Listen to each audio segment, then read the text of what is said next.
Selamat mendengarkan podcast ini. Kebenaran firman Tuhan pada Jumat 29 Juli 2022 berjudul Umat Pilihan yang Luar Biasa.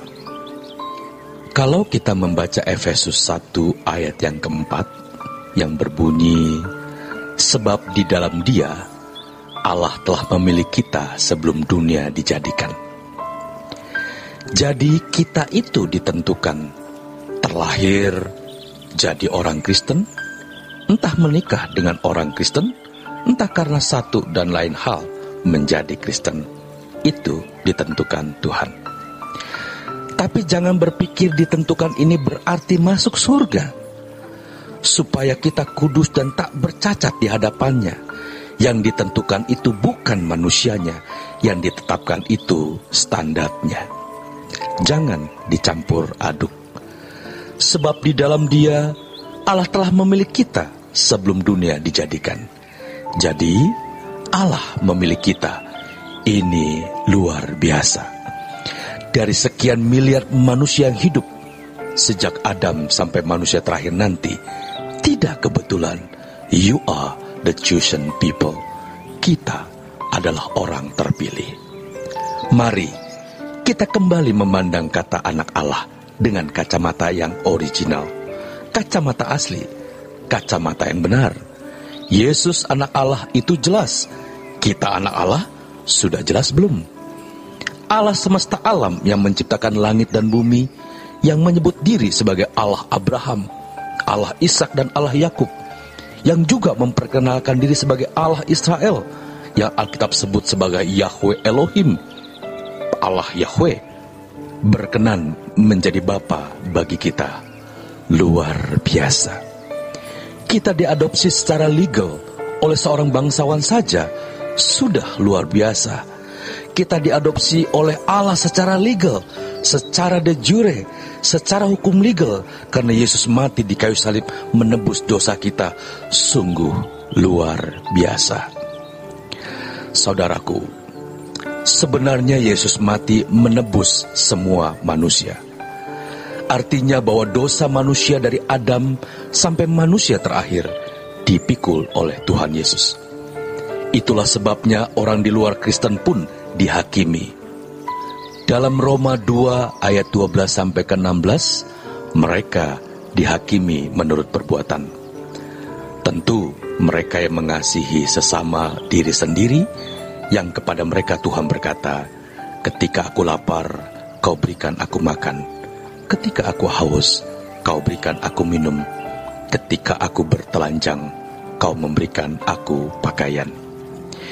Di dunia ini ada orang-orang seperti ini, dan mereka bisa masuk dunia akan datang, tapi bukan umat pilihan seperti kita.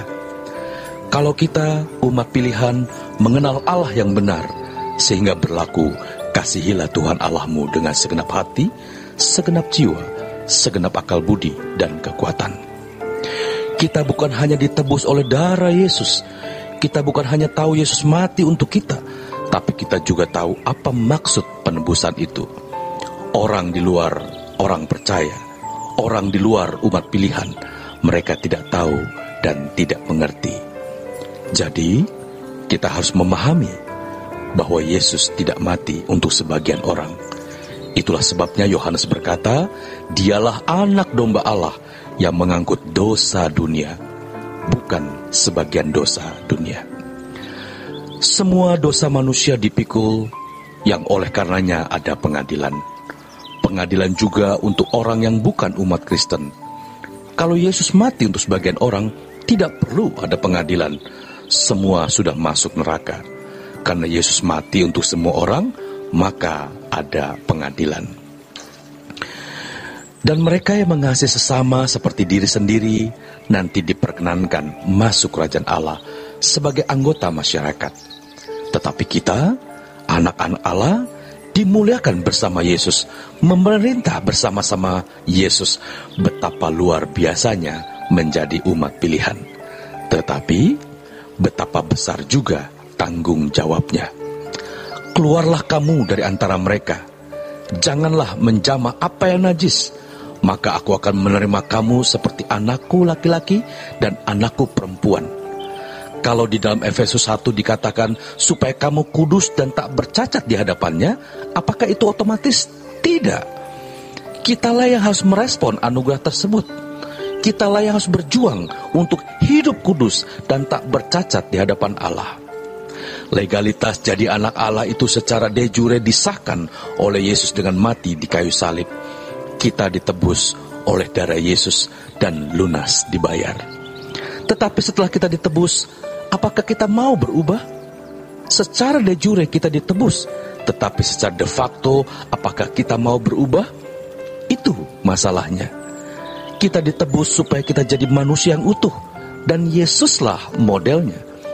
Bagaimana kita bisa menemukan kekristenan yang luar biasa? Yang pertama, kita sadar bahwa kita adalah umat pilihan. Itu sudah luar biasa. Ini jangan dianggap sebagai hal yang biasa. Tidak semua orang terpilih. Jadi, kalau kita punya pekerja atau karyawan semisalnya supir, hendaklah kita jadi saksi untuk dia. Tapi, jangan memaksa dia masuk Kristen. Kalau bukan umat pilihan, tidak perlu. Kita menjadi saksi atau surat yang terbuka bagi tetangga kita. Mereka jadi Kristen atau tidak, jangan dipaksa. Ini nanti membuat kita berdosa dan bersalah. Kita tetap menjadi kesaksian hidup sebab kita umat pilihan, umat yang terpilih. Yesus mati untuk semua orang, tapi mereka tidak tahu, sedangkan kita tahu. Karena kita tahu, kita harus menemukan maksud dari penebusan itu apa, supaya kita kudus dan tak bercacat di hadapannya. Selamat berjuang, saudaraku. Tuhan Yesus memberkati.